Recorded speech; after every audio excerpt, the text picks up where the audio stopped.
14 नम्बरमा हेरौँ, if alpha plus beta equals to 45 degree prove that tan alpha into tan beta plus 1 plus tan beta equals to 1।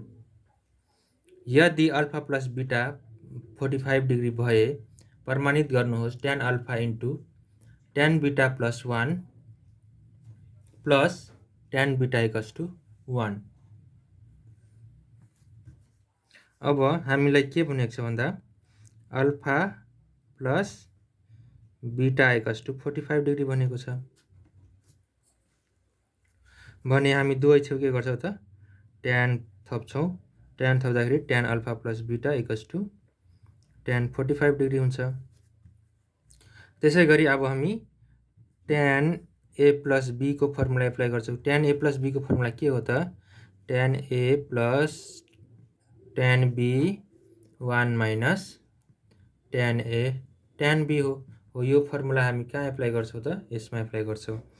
गर्दा के हुन्छ tan alpha plus tan beta divide by 1 minus tan alpha tan beta equals to tan 45 degree भनेको कति हो त 1 हो, त्यही भएर 1। त्यसै गरी अब हामी क्रस मल्टिप्लिकेसन गर्छौँ। क्रस मल्टिप्लिकेसन गर्दा tan alpha plus tan beta equals to 1 into 1 minus tan alpha tan beta.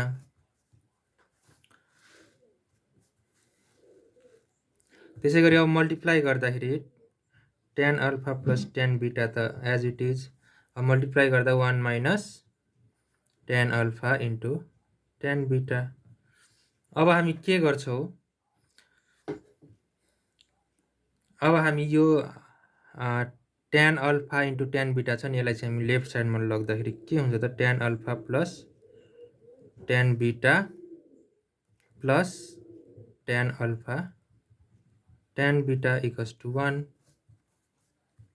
त्यसै गरी यसलाई चाहिँ हामी के गर्छौँ लास्टमा लेख्छौँ, यसलाई चाहिँ हामी बिचमा ल्याउँछौँ। ल्याउँदा tan अल्फा प्लस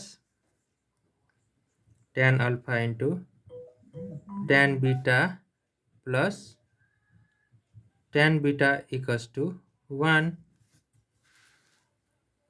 त्यसै गरी अब tan अल्फा कमन लिँदा यो दुईटामा tan अल्फा कमन आउँछ नि त, tan अल्फा कमन लिँदाखेरि के बाँकी बच्छ त यसमा 1 बाँकी बच्यो, 1 प्लस यहाँ tan अल्फा बाहिर आइसकेपछि के बाँकी बच्यो त tan beta plus tan beta equals to 1।